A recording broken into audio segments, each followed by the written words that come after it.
시의 창작 핵심은 은유적 상상인 메타포다. 여러분들 시의 생명이 뭐예요? 메타포, 은유예요. 그러니까 여러분들이 시를 이해하려면 은유가 뭐냐, 메타포가 뭐냐를 알면 끝나는 거예요. 시 공부 끝나는 거예요.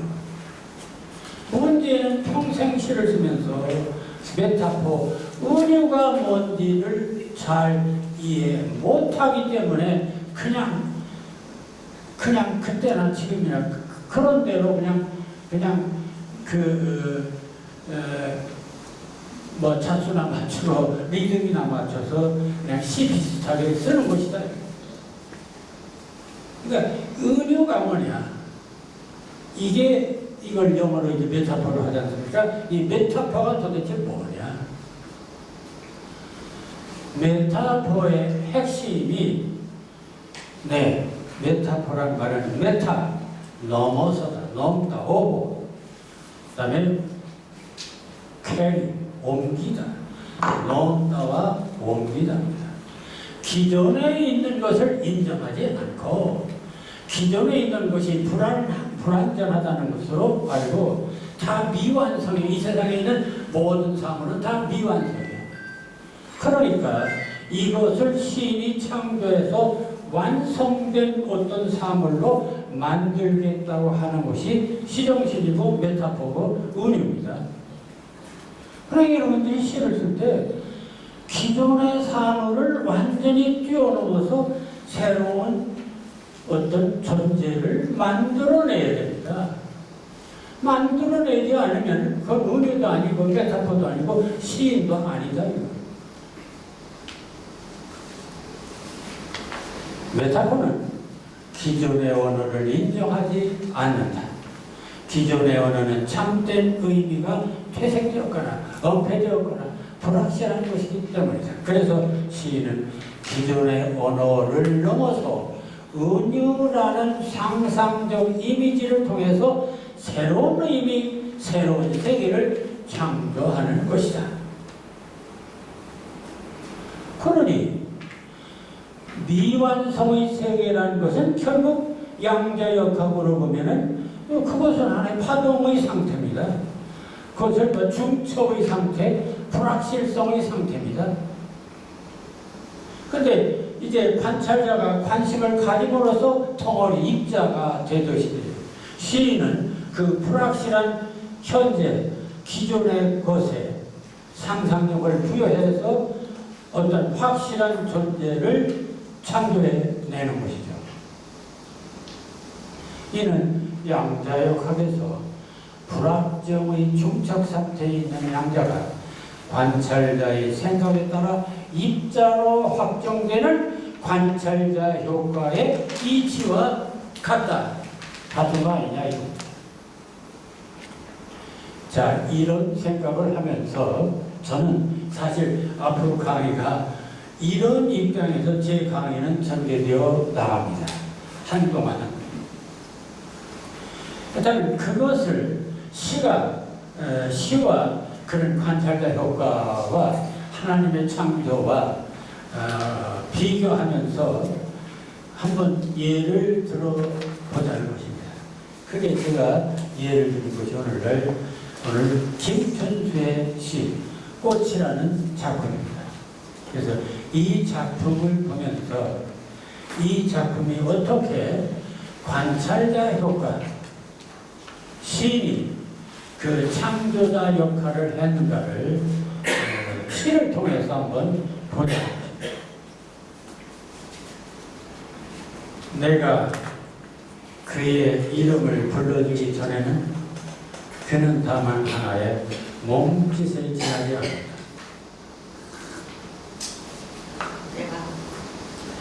내가 그의 이름을 불러주었을 때 그는 나에게로 와서 꽃이 되었다. 내가 그의 이름을 불러준 것처럼 나의 이 빛깔과 향기에 알맞는 누가 나의 이 이름을 불러다오. 그에게로 가서 나도 그의 꽃이 되고 싶다. 우리들은 모두 무엇이 되고 싶다. 너는 나에게, 나는 너에게. 잊혀지지 않는 하나의 의미가 되고 싶다. 우리가 너무나 잘 아는 시입니다. 좋아하는 시입니다. 여러분들 김천수의 시를 왜 좋아합니까? 자, 오늘 이 시가 가장 많이 읽혀지는 시라고 되어 있어요. 우리나라 현대 시사에서. 그런데 왜 많이 읽혀질까? 자, 내가 첫 줄 그렇습니다. 내가 그의 이름을 불러주기 전에는 그는 다만 하나의 몸짓에 지나지 않았다. 천년에서 그라는 존재는 아직 확정적인 실체가 아닌 불확정의 상태다. 그렇지 않지만 내가 그의 이름을 불러주기 전에는 그는 다만 하나의 몸짓에 지나지 않았다. 그러면 내가 뭐라고 명명하기 전에는 순이라고, 애인이라고, 남편이라고, 아내라고 명명하기 전에는 그는 뭐예요? 나에게 있어서 불확정의 존재예요. 미완성의 존재입니다. 가능성의 존재예요. 누구 안에도 될 수 있고 비 안에도 될 수 있고 아닐 수도 있고 여러 가지 가능성이 있는 존재. 그럼 이건 파동이죠. 양자역학에서 말하는 파동의 상태, 네, 중첩의 상태, 네, 미완성의 상태입니다.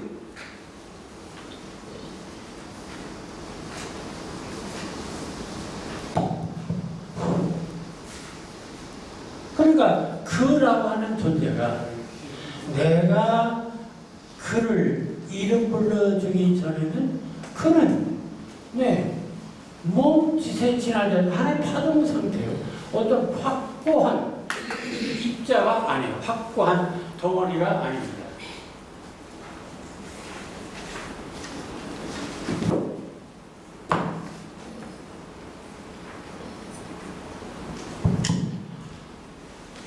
그렇다면 이건 양조역학으로 보면은 내가 그의 이름을 불러주기 전에 그는 다만 하나의 몸짓에 지나지 않았다 할 때 그는 뭐예요?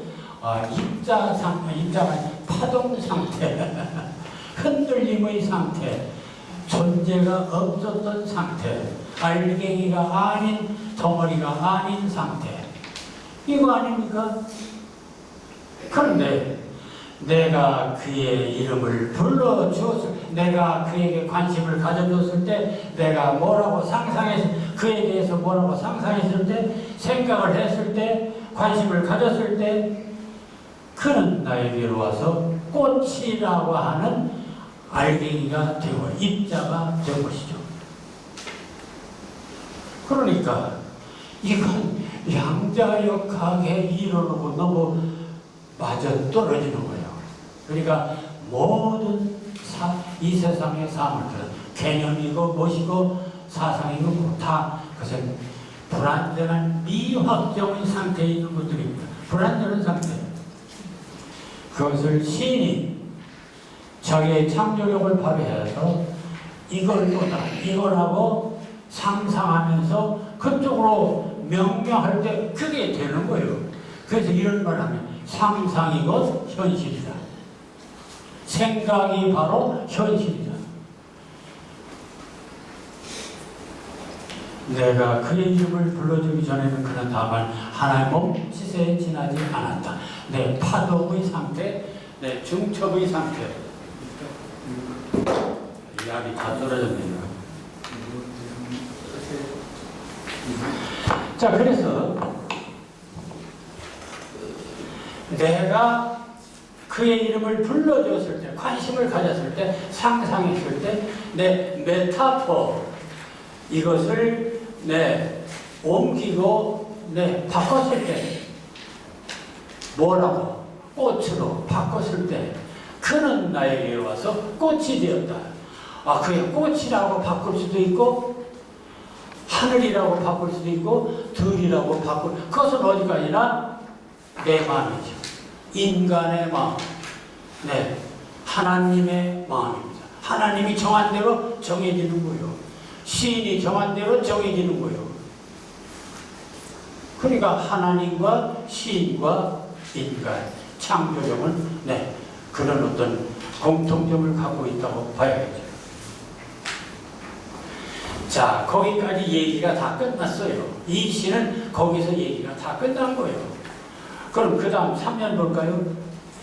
내가 그의 이름을 불러준 것처럼 나의 이 빛깔과 향기에 알맞는 누가 나의 이름을 불러다와 그에게로 가서 나도 그의 꽃이 되고 싶다. 시인이 명명해 주기 전까지 그 어떤 존재도 불확정한 존재입니다. 관찰자가 그 사물에 대해서 관심을 가져주기 전까지는 그 사물들은 그 어느 것도 다 파동에 불과합니다. 입자 알갱이가 아니에요. 파동으로 있어요. 미완성의 상태에 있습니다. 그러니까 이 미완성의 상태에 있는 이러한 미완성의 존재들을 내가 그의 이름을 불러준 것처럼 나의 이 빛깔과 향기에 알맞는 누가 나의 이름을 불러 이 세상에 있는 모든 존재들을 다 미완의 상태, 불완전한 상태요. 그래서 자기 존재를 완전한 존재, 마참 꽃이라고 불러주든지 장미라고 불러주든지 애인이라고 불러주든지 너 잘생겼다, 너 훌륭한 놈이다 라고 불러주든지 좀 그렇게 불러주기를 바라는 거죠. 그런데 이것은 네, 시에서만 그런 게 아니라 이 세상에 있는 모든 사물도 인간이 보아주기 전까지는 다 그런 신세요. 그런 신세입니다.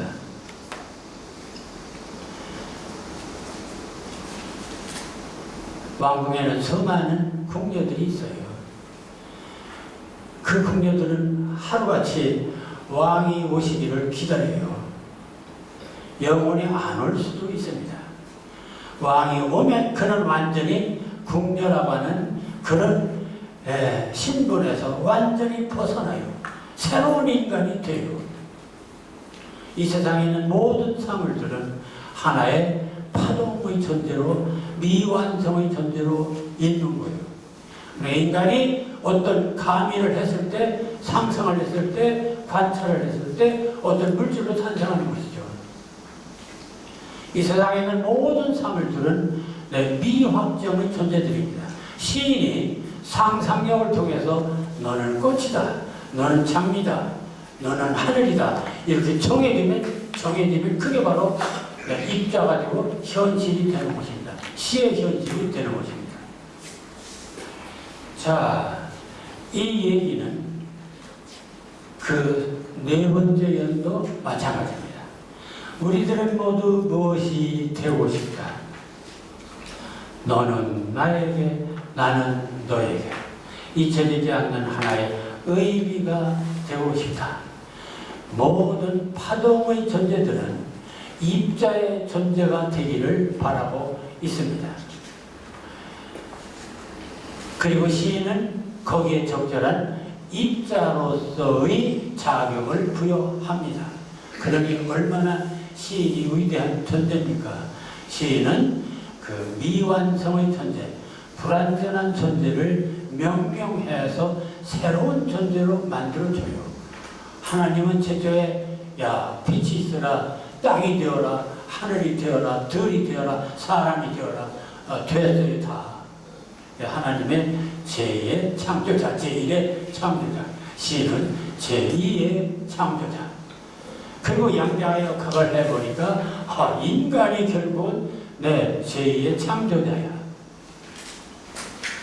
자, 이런 얘기 속에서 우리는 시인이라고 하는 존재가 얼마나 대단한 존재인가 하는 점을 우리는 다시 한번 생각해 볼 수 있습니다. 자, 여기서 한 가지 그래서 제가 이 시를 이제 평하면서 마지막으로 이런 문장을 덧붙였어요. 지금까지 김춘수의 시 꽃의 주제는, 그렇다면 여러분들 김춘수 시를 왜 좋아했어요? 그것은 내신세하고 비슷하니까. 꽃의 주제라면 존재의 본질 구현에 대한 근원적 갈망. 그렇죠. 우리는 다 뭔가 자기 존재를 제대로 알아주기를 바라죠. 근데 자기 존재가 제대로 이 세상을 알아주는 놈이 없어. 그게 한이야. 아닙니까? 근데 그 한을 김춘수가 대신 말 잘했어. 그래서 우리는 김춘수 씨를 이 꽃을 좋아하는 거예요. 그래서 그 주제를 존재의 본질 구현에 대한 근원적 갈망. 이렇게 중고등학교 교과서 국어 시간에 김춘수 씨의 주제가 뭐냐 하면 모두 다 이렇게 가르쳐줘요. 또 김춘수 씨 중고등학교 아니라도 그저 어떤 평론가도 다 그쪽에 관심을 가져요. 근데 저는 이 양자역학을 줄쳐보면서 이 해석의 이익을 제기합니다. 이를 양자역학으로 보면 파동이 입자가 되기를 소망한다는 말이기도 한데, 이는 그의 이름을 불러준 나의 이름을 불러준 그를 간과한 해석이다. 이 시에서 제일 처음에 뭐라고 했습니까? 내가 그의 이름을 불러주기 전에는 그는 하나의 몸짓에 지나지 않았다. 그럼 여기서 중요한 존재는 남니까 겁니까? 여기서 정말 중요한 존재가 누구야? 내가 그의 이름을 불러주기 전에는 그는 다만 하나의 몸짓에 지나지 않았다. 그러면 여기서 중요한 존재가 도대체 누구야? 나야 그야. 납니까 겁니까? 내가 이름을 불러줬어. 나요. 나. 그러니까 우리는 이 김춘수 씨를 보면서 나를 생략하고 그만 생각했다 이거야. 이게 바로 우리들이 이 김춘수의 꽃 해석에 결정적인 문제가 있다고 나는 보는 것입니다. 이것도 제가 처음으로 얘기하는 거예요, 이거. 그렇습니까? 내가 그의 이름을 불러주지 않으면 그 아무것도 아닌 존재야. 그가 꽃이 된 것도 내가 불러줘서 꽃이 되고, 내가 장미라고 불러서 꽃이 되고, 그가 사람 노릇하는 것은 나 때문에 된 거지 누구 때문에 된 거야. 이게 그런 역이 중요한 존재는 누구냐? 나요. 나. 그럼 이게 나가 누굽니까? 신이야. 인간이요. 네, 하나님이요. 하나님이 여기서 이름을 불러주는 자가 중요한 거지. 그러니까 이 시를 해석하려면, 그러니까 그런 절대자 또는 시 또는 누구에게인가 인정받고 싶다, 이렇게 누군가를 앞에다 내놔야지. 그건 안 내놓고 모두 인정받고 싶은 이런 걸로 얘기함으로써 주체가 빠졌다. 중요한 주체가. 자, 그래서 바로 관찰자의 절대성을 간과한 해석이라는 말이다. 눈에 보이지 않는 모든 양자들이 파동이라는 물결로 우주 공간에 존재하다가 관찰자가 어떤 의도를 품고 바라보는 바로 그 순간 돌연 눈에 보이는 실제로 입자로 모습을 드러낼 수 있는 것은 오직 관찰자의 의해서다. 바로 시인같이 은유적 상상력으로 새롭게 보아지는 인간, 사물을 제대로 보아지는 인간, 그런 인간 존재의 절대성을 강조한 것이 바로 김춘수의 꽃이라는 시라고 할 수 있다는 말이다. 이렇게 저는 새롭게 이 김춘수의 시에 대해서 해석을 해본 것입니다.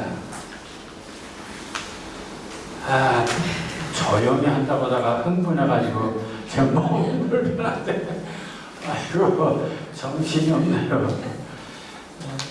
왜냐면 저도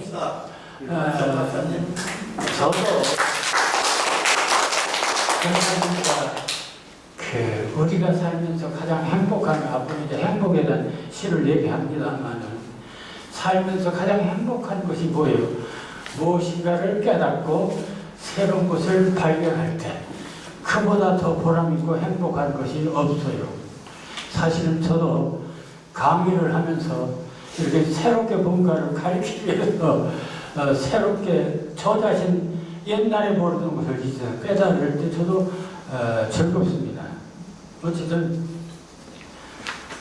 이 양자역학에서 이 관찰자 효과와 김춘수의 시 함으로써 앞으로 이 시비평에 있어서 이 양자역학이 얼마나 중요한 역할을 하게 될지 모르겠어요. 제가 한번 이렇게 한국 시사에 던져봅니다.